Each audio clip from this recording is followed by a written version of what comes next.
Thank you for tuning into our podcast. We are coming to you from Holyoke, Massachusetts. I am your host, Carrie, and joining me is Holyoke's very own local historian and creator of the historical tours of Greater Holyoke, Robert Comey. And he offers both public and private tours, as well as presentations of the local canal systems, reservoirs, cemeteries, and churches, as well as various parks and streets in Holyoke, South Hadley, and Chicopee, Massachusetts. Now, you actually lead these tours and give these presentations yourself, is that correct? Yes, and I really enjoy some time with this topic is from when I was a little boy, I started being a stamp collector. I was about 2 days short of my 8th birthday. That's cool. So now today we're going to be talking about the Holyoke Post Office, right? Yes, the Holyoke Post Office is a great topic. So let's go. So now tell us about Kraft's Tavern. That's the first official post office of Holyoke, and it was in a Crafts Tavern, which was near where the Lynch School was for many years. The Crafts Tavern, they tried to sell when they were making Lynch School, and no one wanted to buy it, so they had to take it down. But the Crafts Tavern is from the 1830s and 40s, when even Holyoke didn't exist yet. And when Holyoke did come in existence, it needed a post office. And they were already running a postal station through there, so it became Holyoke's first main post office. It was run by the two Crafts brothers, Chester and Roswell Crafts. Roswell Crafts would end up being a fire commissioner, a mayor, and definitely a builder, a contractor on Holyoke. And the first postal station was up there because the main postal road was Northampton Street, or what is now Route 5. Now, people think, oh, the United States starts 1776. That's when the Postal Service maybe starts. Well, they're kind of right. Benjamin Franklin was the first Postmaster General. But there was postal work even before that. There were 13 original states. They needed postal services. And the British would run interstate ones, and within the state would run their own. So there were no stamps also yet. Until 1847, there was no stamps. So there is some postal material of Holyoke that will say Ireland Parish, so it won't have any stamps on it. And even after 1847, you didn't need to use stamps for like a period of about 7 years, where you could just send it and they would collect the fee later. So stamps weren't mandatory for about 7 years. But finally, it kept going, developing, you need the stamps. And remember, thus, these old Holyoke postmarks are identifiable and pretty rare. I sold one where it said on it, Hadley Falls Station. So there was a postal station down by where the canal was being built. And that sold for like $100. And that one didn't even have a stamp on it. If it had a stamp, it'd be more. So it developed and developed, and it became such that the main part of Holyoke was no longer near Northampton Street. It was down where the canals were. That's where all the business was happening. That's where all the mills were. So they had to develop. Now, the post office moved to near the train depot, right? Now, tell us about that. Yeah, for a few years I couldn't identify where it moved into. It probably was in the train depot itself. But then, with a couple of years, it moved into a building that's still there, that along the way took on the name Hamilton Hotel or Holyoke Hotel. And the Postal Service was on the first floor middle of that building. It's a very large building. And it took up a very large space of that building. So that's where it was, right down by the train station. Even when the second train station line, it was close to that. It was also right by where a lot of trucks were going by. A lot of the mills were nearby.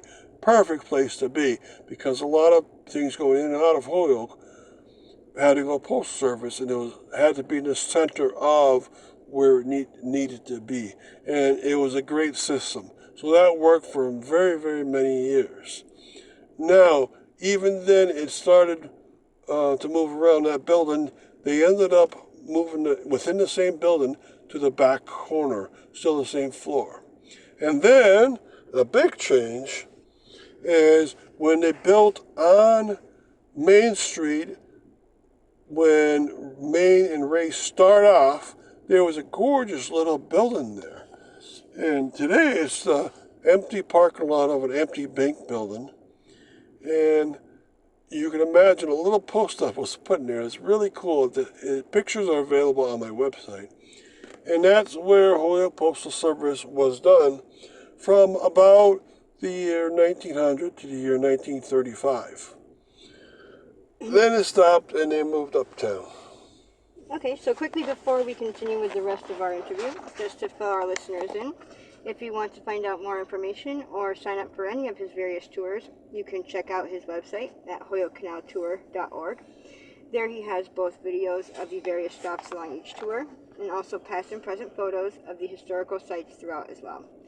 And if you're interested in setting up a private tour, you can email him directly at bobcat4214B@yahoo.com.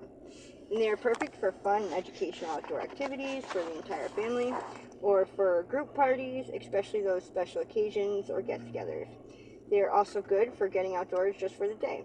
So getting back to our interview, describe the present post office. Okay, they moved downtown because most of the business started moving upwards on to Upper Dwight Street. Remember, they're on Lower Dwight Street down by the mills. But in 1935, they needed a bigger one, first of all, because Holyoke was gotten bigger in population, up to 60,000 people.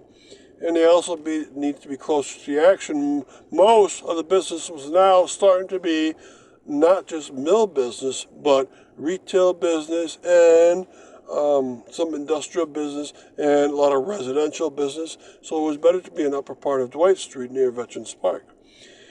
And by then, they also had many substations around Holyoke for postal services. And these were true substations. They weren't just little outlets that sold stamps and collected mail. You could actually go into a business and they could weigh the package or letter for you, put on the proper amount of postage, and ship it out for you and cancel it there. And each substation had their own canceling device to tell them what substation it was. And Holyoke had 9 substations, plus it had the main postal office on Dwight Street. So it was a big change. And that beautiful post office is Art Deco post office. They tell me there's a bedroom inside for the person that would be in control of the furnace and any night deliveries. So this person, they could wake up with a bell and they would collect a big package, and they could also keep the furnace going so when they go out. And also inside of there are multiple rooms for shipment. It's a very big post office compared to what they really need, because instead of growing, it contracted. So Holyoke's population is now down to 38,000. So it's a great system, all these substations around, and nowadays there's 2 post offices and no true substations. There might be dispensaries around Holyoke. You know, you can go to Stop and Shop and buy stamps or drop off a letter, but there's no true substation. And there are only 2 post offices. One's at the Holyoke Mall with its own zip code, 01041, and then the one downtown, 01040. And that's all. So there's big changes compared to what it was in the past. So now, what will the future be for the post office? Well, everything changes in life, and so you can imagine that the Postal Service would change too.